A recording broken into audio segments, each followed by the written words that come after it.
औज़ुबिल्लाहि मिनश्शैतानिर्रजीम बिस्मिल्लाहिर्रहमानिर्रहीम हुवस्समीउल अलीम हुवल गफ़ूरुर रहीम हुवत तव्वाबुर रहीम अल्लाहुम्मा सल्लि अला मुहम्मद व अला आले मुहम्मदिन दरबार इमामज़ादा अब्दुल्ला शाह लस्तर गाज़ी बाबा पाकिस्तान से अस्सलामु अलैकुम व रहमतुल्लाह व बरकात।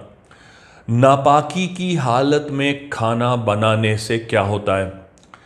अगर आप बेवज़ू हैं या नापाकी की हालत में खाना बना रहे हैं तो यकीन जानिए उस खाने में बड़ी बेबरकत होती है, इल्ला ये कि कुदरत की तरफ से आपके वो पर्टिकुलर पेटेंट डेज आए हैं। अब ये अल्लाह की तरफ से आई हुई मजबूरी है।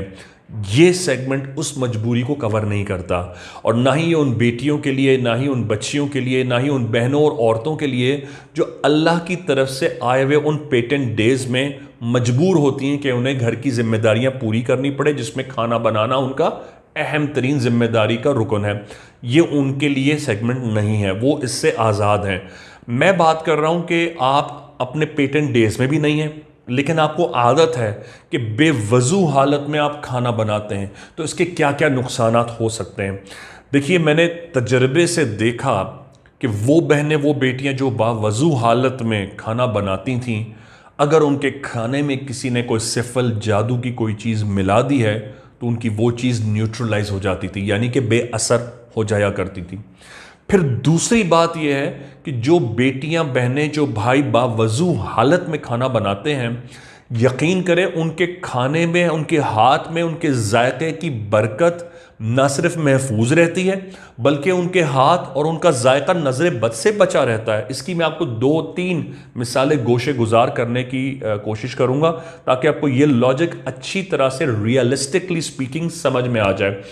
एक बहन आई थी और कहने लगी कि मैं शादी से पहले बहुत अच्छा खाना बनाती थी। शादी के पहले मन तो मेरी बहुत तारीफ होती थी, लेकिन उसके बाद वही लोग जो तारीफ करते थे वो मेरे खाने में मेन मेख निकालने लगे। यहाँ तक कि उन्होंने अब ये कहना शुरू कर दिया कि तुम्हें रसोई में जाने की ज़रूरत नहीं है, हम किसी और का खाना बनाएंगे। तो वो बेटी बड़ी परेशान होकर दरबार आई थी। मैंने उससे कहा, बेटा सिर्फ एक काम करो, गाजी बाबा की दरबार की हर महीने हाज़िरी करो, जो तौफीक हो हस्बे तौफीक न्याज मिठाई ले जाना, और आइंदा सिर्फ एक काम करना, जब भी खाना बनाओ बावजू होकर बनाना, चाहे 10 बार बनाना पड़े, वज़ू चला जाए फिर वज़ू कर लिया करो। यकीन करें वही बेटी चंद महीनों के बाद आई और कहने लगी, भाईजान जैसे कोई लगी हुई नज़र थी जो मेरे वज़ू करने से और गाजी बाबा की हाज़िरी के सदक़े अल्लाह पाक ने तोड़कर उन्हीं ज़ुबानों को जो मेरे खिलाफ खड़ी हो रही थी वो मेरे हक़ में हो गई।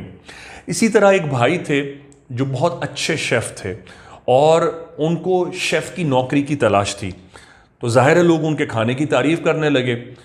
वो परेशान होकर आए कि कहने लगे, भाईजान अब गाहक कस्टमर्स आना कम हो गए हैं और मेरी अब सेल उतनी नहीं रही है और ये सारी जो किचन है वो मेरे शेफ़ की वजह से चलता है।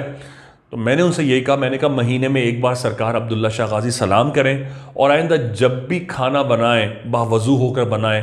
किसी बद नज़र की आपके हाथ को नज़र हुई है और आप उस वक्त बेवजू थे, क्योंकि ये भी बात याद रखें कि नज़र कितनी ही ख़राब क्यों ना हो, लगती ज़रूर है, लेकिन अगर आप बावजू हैं तो वो आपको कम से कम नुकसान करेगी या बिल्कुल ही सिरे से नुकसान ही नहीं करेगी।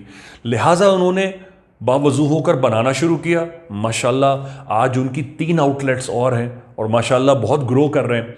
इसी तरह एक और भाई थे और वो जिक्र करते थे कि मैं अक्सर लोग मेरे काम से बहुत खुश हुआ करते थे। मैं एक गाड़ी का मैकेनिक था, जब मैं उसका काम कर दिया करता था तो कभी शिकायत नहीं आती थी। अब मुझे शिकायत आने लगी। मैंने कहा कि हुआ दरअसल क्या? कहने लगे कि जो काम मैं पहले करके देता था वही काम मैं अब भी करता हूँ, लेकिन वो आके कंप्लेन करते हैं लोग और इतनी बार मुझे वो काम दोबारा तीसरी बार करना पड़ता है कि मेरी मजदूरी के पैसे ही बराबर हो जाते हैं, मुझे मेरी मजदूरी पूरी नहीं मिलती। मैंने कहा भाई दरअसल बात यह है, ना ये सिफल है ना यह जादू है, दरअसल आपके अच्छे काम की वजह से आपके काम को नज़र हो गई है। सबसे पहले हर महीने सरकार अब्दुल्ला शाह गाजी जाकर कुछ भी हस्बे तौफीक अपनी अर्निंग से न्याज कर दिया करें। एक तो आपकी जान का सदका जाएगा, बुजुर्गों की न्याज जाएगी, आपका रिज़्क़ महफूज हो जाएगा। दूसरी बात, जब भी आप मैकेनिकली दूसरे का काम करें तो बावजू हालत में किया करें। वज़ू की बरकत से आपका हाथ बेहतरीन चलेगा, नज़र बद से बचा रहेगा, और हर काम, हर नट बोल्ट, हर चलाया हुआ आपका चम्मच, हर किया हुआ आपका काम इबादत में शुमार होगा। यानी अल्लाह पाक आपका हर एंगल, हर एस्पेक्ट इबादत में शुमार फरमा देंगे।